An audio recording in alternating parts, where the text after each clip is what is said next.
Hello everyone, welcome to exam info academy. इस video के माध्यम से आज हम आपके एक प्रश्न का जवाब देने जा रहे हैं। बहुत सारे कमेंट्स में एक प्रश्न है जो बार बार पूछा जाता है, क्या फॉर्म रीओपन हो सकते हैं या होंगे। एग्जैक्टली तो हम नहीं कह सकते, लेकिन फॉर्म रीओपन हो सकते हैं।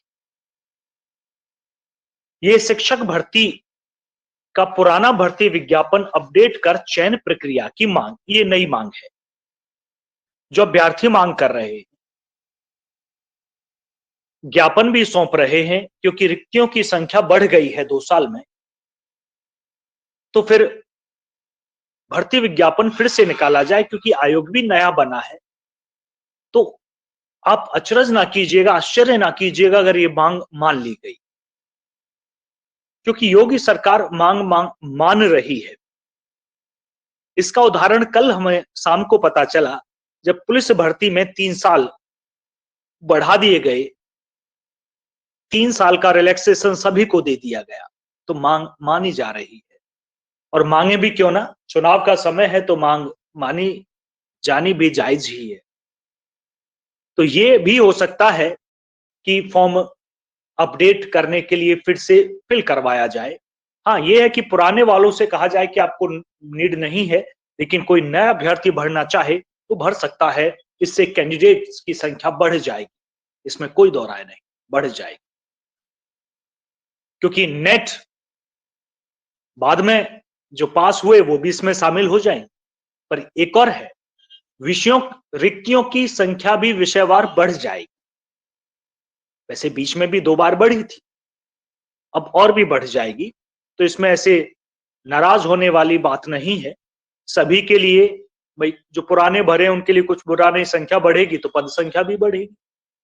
चलिए मैं इस खबर पर आता हूं, फिर मैं अपनी राय रखूंगा बाद में। उत्तर प्रदेश शिक्षा सेवा चयन आयोग, अब से ये बुलाया जाएगा UPESSC, Uttar Pradesh education service selection commission, ये बुलाया जाएगा। तो उत्तर प्रदेश शिक्षा सेवा चयन आयोग में अध्यक्ष और सदस्य चयन के लिए आवेदन की प्रक्रिया के बीच प्रतियोगियों ने पूर्व में जारी शिक्षक भर्ती विज्ञापन को अपडेट करने की मांग की है। कहा है कि जुलाई 2022 में उच्चतर शिक्षा सेवा आयोग में असिस्टेंट प्रोफेसर 1017 पदों तथा जून 2022 में माध्यमिक शिक्षा सेवा चयन बोर्ड में प्रवक्ता और सहायक अध्यापकों के 4163 पदों पर भर्ती आई थी, लेकिन भर्ती प्रक्रिया आगे न बढ़ सकी। इस दौरान इन पदों पर एलिजिबिलिटी रखने वाले युवाओं की संख्या बढ़ गई है, साथ ही कॉलेजों में रिक्त पदों की संख्या भी बढ़ गई है। ऐसे में विज्ञापन अपडेट कर भर्ती प्रक्रिया पूरी कराए जाने की मांग उठाई गई। तो अब आपको समझ आ गई होगी ये मांग उठ रही, और ये मांग उठे भी क्यों ना। ये एक और साइड में न्यूज है, इसकी हम बाद में बात करेंगे। मैं कह रहा था मांग उठे भी क्यों ना, क्योंकि आयोग नया है। तो हो सकता है क्योंकि वो परीक्षा पैटर्न और आपके सिलेबस में कुछ मॉडिफिकेशन करे, तो इससे बेटर है आयोग ये भी सोचेगा कि क्यों ना मैं विज्ञापन ही फिर से निकाल दूं और पुराने वालों को इसमें शामिल कर लूं कि आपको फॉर्म भरने की जरूरत नहीं है, और पुराना डाटा वहां से मिल जाएगा और नए और अपडेट उसमें ऐड हो जाएंगे। इससे एक जो आयोग है उसके आमदनी का जरिया भी बढ़ेगा और सब खुश भी हो जाएंगे, और ये समय सबको खुश रखने का भी है।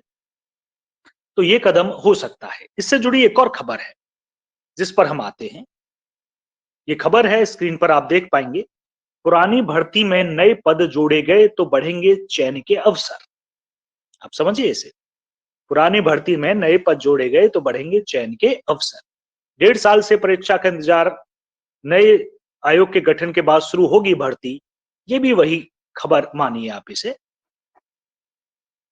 असिस्टेंट प्रोफेसर के 1017 पदों के लिए अगस्त 2022 में आए थे आवेदन। अभ्यर्थियों के द्वारा भर्ती के लिए जारी विज्ञापन से अधिक रिक्त पड़े पद, बिल्कुल ये भी इसमें शामिल किए जाएं। तो दो तरफा ये न्यूज है कि शामिल भी करे जाए, एक ये न्यूज है और एक अपडेट फिर से फॉर्म को रीओपन किया जाए, ये भी मांग। तो आप आश्चर्य ना कीजिएगा कि भविष्य में फॉर्म रीओपन हो सकते हैं, और कुछ विषयों का तो वैसे भी रीओपन होने ही है। तो अब ये डिमांड भी बढ़ेगी और ये बात आ भी सकती है, और चूंकि चुनाव का समय है तो बात मानी भी जा सकती है। चलिए, तो इस वीडियो में इतना ही था, बने रहिएगा हमारे साथ चैनल पर। धन्यवाद।